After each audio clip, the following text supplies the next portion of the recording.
አውቃለሁ ብዙዎቻችሁ በዚህ ሀሳብ እንደማትስማሙ አውቃለሁ። ነገር ግን እውነት ሀቅ ታሪክና ፍላጎት የውስጥ ፍል ቢሆን የምንመኘው ነገር መለያየት አለበት። እውነታውን አምነህ መቀበል አለብህ። እንደ ስፔሻሊ ወጣት ከሆንክ የምታገናዝብኩ ትላልቆቹን ሰዎች ተዋቸው። ባይዚ ትላልቅ ሰዎች በጣም ችግር አለባቸው።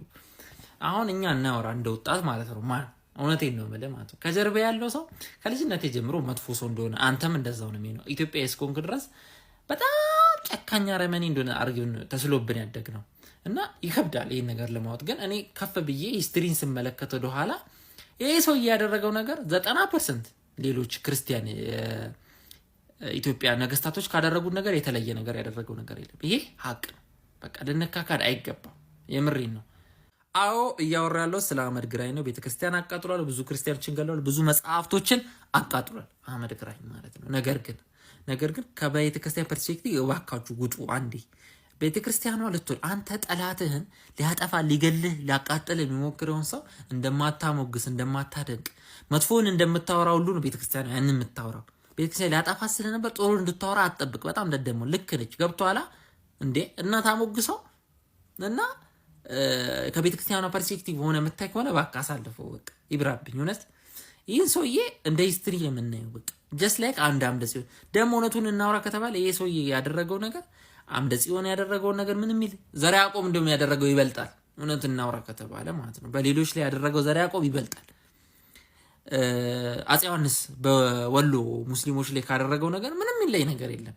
ብዙ 90% የሚሆኑ የክርስቲያን ነገስታቶች ካደረጉት ነገር ብዙም የተለየ ነገር አላደረገም። ሃርሽ ነው፣ እውነት ነው። ትንሽ ሃርሽ ሄዷል። እሱም የሄደበት ምክንያት አለው። ሁሉም በሰው ጫማ ሆነ ማየት አለብን። ከሙስሊም ፐርስፔክቲቭ ሆነ ከክርስቲያን ፐርስፔክቲቭ ከአህመድ ግራኝ ሆነ ከአምደ ጽዮን ፐርስፔክቲቭ ማየት ያለብህ ሆነ ነው ማየት ያለብህ እና ስለዚህ በፓርቲቱ ነው የምሰራላችሁ። በቃ ምን አይነት ጀግና ምን አይነት በቃ አንዳንዴ እግዚአብሔር የድሃን በደል ያያል። እውነት እናውራ ከተባለና በፓርቲቱ ነገራችኋለሁ ምን ሲደረግ እንደነበረ ምን እንደነበረ መንስኤው ምንድነው ያን ያህል እንደተባለው መጥፎ ሰው ነው የሚለውን በፓርቲቱ አሁን ለቀዋለሁና መጀመሪያ ግን እንድትረዱ ፈልገው ነገር ነገስታቶቹና ኢማሞቹ ምን ይላሉ መሰለ ምንዋጋው ከነዛ ክርስቲያኖች እንግደላቸው ሊያጠፉን ይላሉ። ክርስቲያኖቹም ደግሞ እነዛ ሙስሊሞች ሊያጠፉን ነው እንግደላቸው ይላሉ። እውነታው ግን እንደዛ አይደለም። ዋናው የሚያጣላቸው ነገር ሃይማኖት ሳይሆን ትሬድ ሩት ነው። መንገድ ትሬዱን መያዝ ነው። የንግድ መንገዱን እዛ ጋር ከባድ ንግድ አለ። እሱ ንግድ የሚቆጣጠር ሰው ብር ይኖረዋል። ብር ያለው ሰው ኃይል ይኖረዋል። ኪንግደማቸው እርስ በራስ እንዳይጠፋ ነው። አውቀው ግን ለድሃው ወታደር ለንግድ ነው ቢል ምን አገባኝ ታዲያ እኔ ገበሬ ነኝ ይላቸዋል። ስለዚህ ሃይማኖትን ሊያጠፋብን ነው ምናምን ብለው ነው ወታደሩ የሚቀሰቅሱት ሁለቱም ማለት ነው። አሁንም ይሄ ነገር ነው ያለው ፖለቲካ ላይ ወይዚ እሺ፣ አትሾዱ በብሔር ያረጉታል። እነሱ ግን የተጣሉ በሌላ ነገር ነው። ቁማር ሲጮቱ ምናምን እንዴት ተበላኛለ ሉዶ ላይ ምናምን የተደባደቡት እና እንገባበታለን። እስቲ ስለ አህመድ ግራኝ በደንብ እናወራለን። አህመድ ግራኝ ሐረር አካባቢ ነው የተወለደው። ከልጅነቱ እያየና እየሰማ ያደገው ነገር አለ። እሱም የአቢሲኒያ ነገስታቶች ሲያደርጉ የከረሙትን ነገር አይቷል፣ ሰምቷል። ይሄን ማመን አለ። ይሄን አይቶ ያደገ ልጅ ምን አይነት አይምሮ እንደሚኖር ማሰብ ነው። አህመድ ግራኝ ወደ ስልጣን ወጣ። በዚህም በዛም አድርጎ እሱን አንገባበትም።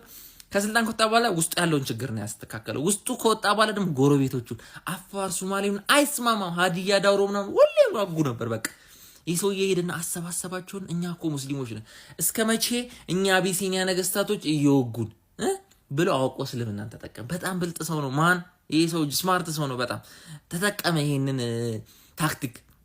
አንድ የሚያደርጋቸውን ነገር አወጣ ከልዩነታቸው ይልቅ ማለት ነው።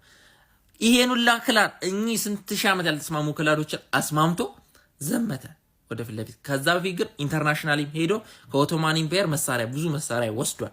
ከዛ እንዲህ ካደረገ በኋላ ሞጆ ያሁኑ ሞጆ አካባቢ ደብረ ዘይት አካባቢ ሄደና ጸርጸ ድንግል ነበረ በዛ ሰዓት የነበረው የአቢሲኒያ ንጉስ ማለት ነው።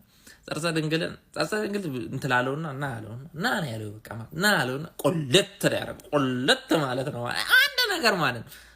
በቁጥር እጥፍ ድርብ ናቸው አቢሲኒያ ወታደሮች። ነገር ግን በጣም እኚህ ትንሽም ናቸው። በዛ ላይ መሯቸዋል። አባቴ ስንት መቶ ዓመት እንትን ሲሉ ነው ባይዘ ይሄ ዓለም ላይ ነበረ ነገር አዳት ታይም ዓለም ላይ ያለ ሙስሊምና ክርስቲያን በሙላ ሲዋጋ ነበር። እሺ እንትን ላይ በላችሁ ከኋላ ሚስጥሩ ሌላ ነው። ግን ንግድ ምናምን ነው። ወደብን መቆጣጠር ነው። ግን ተራው ህዝብ የሚያውቀው እንደኛ አይነት ተራ ህዝብ የሚያውቀው የሃይማኖት ውጊያ እንደሆነ ነው። እና ሄደና ውቅጥ ነው ያደረገው። የጸርጸ ድንግል ተበተነ። የጸርጸ ድንግልም አመለጠ። እና ያው ትልቅ አድቫንቴጅ የነበረው በዚህ ጦርነት ላይ ዘመናዊ መሳሪያ እንደውም ከአፍሪካ የመጀመሪያው ጀነራል ብለን ብንሄድ እንችላለን። ይህን መሳሪያ ሲጠቀም በጣም ዘመናዊ መሳሪያ ለመጀመሪያ ጊዜ የተጠቀመው አህመድ ግራኝ ነው ይባላል። እርግጥ የሆነ ነገር ስለሌለ አንገባበትም። ከዛ በኋላ ላይ ምንድን ያደረገው እስከ ኤርትራ ድረስ ሄዶ ነው የገዛው። ማን? ይሄ ሰውዬ ማለት ነው። እስከ ኤርትራ። በዚህ መሀል ብዙ ቤተክርስቲያን ተቃጥሏል ምናምን። ነገር ግን ደግሞ አሁን ለምሳሌ ጣና ላይ የነበሩ ገዳሞችን ምሯቸዋል። ወርቃቸውንና መሳሪያ ብቻ ነው የወሰደው። ለምንድን ነው ቤተክርስቲያን የሚያቃጥሉ ካል አንደኛ በቀል አለ። ዋና ነገር መርሳት የሌለብን። ሁለተኛ ነገር እና ዋነኛው ምክንያት ቤተክርስቲያን ውስጥ ወታደር ይደበቃል። አንድ በል። ሁለተኛ ነገር ቤተክርስቲያን ነው ግምዣ ቤት፣ በዛ ሰዓት ቤተክርስቲያንና መስጊድ ነው። መስጊድ ውስጥ ነው ወርቅ ያለው ዳይመንዱ ምኑ ሀብቱ ያለው መስጊድ ውስጥ ነው። እና ቤተክርስቲያን ስለዚህ ነው አምለጽዮን መጥቶ መስጊድ የሚያቃጥለው ከእስላሞች ጋር ቂም ተያይዞ ሳይሆን ውስጡ ያለውን ነገር ፈልጎ ነው። ሁለተኛ ነገር ደግሞ መስጊድ ውስጥ ነው አንተን ነገ ሊዮጋ የሚችል ትውልድ የሚፈጠረው ወይ ደግሞ ቤተክርስቲያን ውስጥ ነው እኚህ እንትሎች እየተባለ ያደገ ነገ ጠላት የሚፈራበት ቦታ ስለሆነ አንተ እንዴት ነው አንተን የሚዮጋ ወታደር መሰልጠኛ ቦታን እንደምታጠፋው ሁሉ ነው የሚያጠፉት ሁለቱም። ለዛ ነው እንደዚህ የሚያደርጉት። ደግሞ አህመድ ግራኝ መጀመሪያ ላይ እንጂ ትንሽ እንትን ማሸነፍ እንደጀመረ ወዲያው ይሄን ነገር ነው ያቆመው ማለት ነው። ነገር ግን ደግሞ ከስር ያለው ወታደር ቂም አለበት፣ በቀል አለበት። ገብቷል። እሱም ማጣጣም ይፈልጋል። ስለዚህ እሱን ከከለከለ ይዞሩበታል። ስለዚህ አይከለክልም። ይሄን አንደርስታንድ አድርግ። ይሄም ክርስቲያን ንጉሶችም ሲያደርጉት የነበረው ነገር ነው። እና ገቡ እስከ ኤርትራ ድረስ ያዙ። እስከ ኤርትራ ድረስ ቢያዙ ሰዓት ጸርጸ ድንግል ሸሽቶ ታሞ ምናምን ሞተ። በዚህ መሀል ማለት ሸሽቶ በረሃ ላይ ምናምን የሞተው እና ገላውዲዮስ ተተካ። ገላውዲዮስ ከጸርጸ ድንግል በጣም ይሻለ ንጉስ ነው። እና ወዲያው ከፖርቹጋሎች ጋር ኦልሬዲ ኮኔክሽን ነበራቸው። ፖርቹጋሎች መጡ 400 ወታደር ይዘው ፖርቹጋሎች አህመድ ግራኝ 150 ኦቶማኖች አመጣ። እነ ገላውዲዮስም ደግሞ በንግግር 400 ፖርቹጋሎችን በክሪስቶፈር መሪነት ወደ ኢትዮጵያ መጡ። እየገቡ ባለበት ሰዓት ላይ እኚህ ወታደሮች እቺ ሰው ነቅ ያለች እኚህን ሰዎች መቁረጥ መለያየት አለብኝ፣ አንድ ላይ ከተገናኙ ጥሩ አይሆንም ለኔ ያለና ቆረጠና ገባ። ወዴት ነው አላቸው። ፖርቹጋል ወታደሮችን ተፋጠጡ። ድንገት እንዴት ነው ጀግናው ወዴት ነው የምትሄዱት አላቸው። ኩኖ የሰጣቸው ነው ማለት ይሄ ሰው የጀነራል ማይንድ ነው ያለ የጀነራሎች በቃ እኔ የት እንደተማረ የትኛው የአውሮፓ ስኩል እንደተማረ አላውቅም። በቃ ያ ቃል የሚጠቅመው ነው የሚጎል 15 ዓመት ነው እንግዲህ የመራው። ማወቅ ያለባችሁ ዋነኛ ነገር ማንም ያላሳካውን ነገር ያሳካ ብቸኛው ሱልጣኔት ወይም ንጉስ እሱ ብቻ ነው። ይሄ ምንድነው?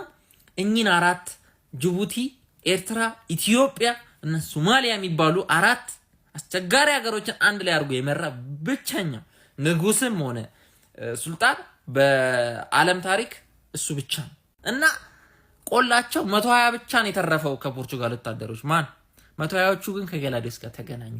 የመጨረሻ ጦርነት ወይና አደጋ ጦርነት ነው የሚባለው። ጣሊያን አካባቢ ላይ ተፋጠጡ። ማን ለፊት አህመድ ግራኝ ከፍለፊት ነው፣ ገላውዲዮስ ከፍለፊት ነው። በዚህ ጋር ቱርኮቹ፣ በዛ በኩል ፖርቹጋሎቹ አሉ። ማን ይሄ ኢንተርናሽናል የሆነ ጦር ተጀመረ። ውጊያው ተጧጣፈ። የአህመድ ግራኝ ጦር እየመራ ይመስል ነበር። ማን በዚህ ሰዓት ግን ክሪስቶፈር ኮሎምበስ እንዳልካቸው የፖርቹጋሉ መሪ ስለተገደለ በጣም ፖርቹጋሎቹ ተናደዋል። በዚህ ነገር ገብቷል። 120ውን የቀሩት ጓደኞቻቸው ተገሎባቸው ደማቸው ፈልቷል። ስለዚህ ቂም ያዘ ሰው ነበር። እንደዚህ አይነት ጓደኛ ይስጣችሁ ደውላችሁ። የክሪስቶፈር ቤስት ፍሬንድ የሆነ ጓደኛ ነበር እዛ ማለት አህመድ ግራኝ እያዋጋ ባለበት ሰዓት ላይ እያየው ነበር። አልሞ ነጠለው ማለት አልሞ ነው ጣ ያረገው። ቂም ይዞ ነበር በቃ ጓደኛዬን ገሏል ብሎ ማለት ነው። እንደዚህ አይነት ጓደኛ ይስጣችሁ። አህመድ ግራኝ በቻለው አቅም በጥይት ተመቶ ሊያዋጋ ሞከረ። ብዙ ሰዓት አዋጋ። ከዛ በኋላ ግን አልቻለም። በቃ ዞር አለና ከእንትሉ ሸሸና ቁጥቋጦ ውስጥ ወደቀ። በዚህ ማለት ያ ጓደኛው ተከትሎ የክሪስቶፈር ጓደኛ ተከትሎ ሄደና እንዲህ ተያዩ። ቁጥቋጦ ውስጥ ተኝቶ እንዲህ ነው የተያዩት። ያለ አህመድ ግራኝ ፈገግ ያለ ይመስለኛል።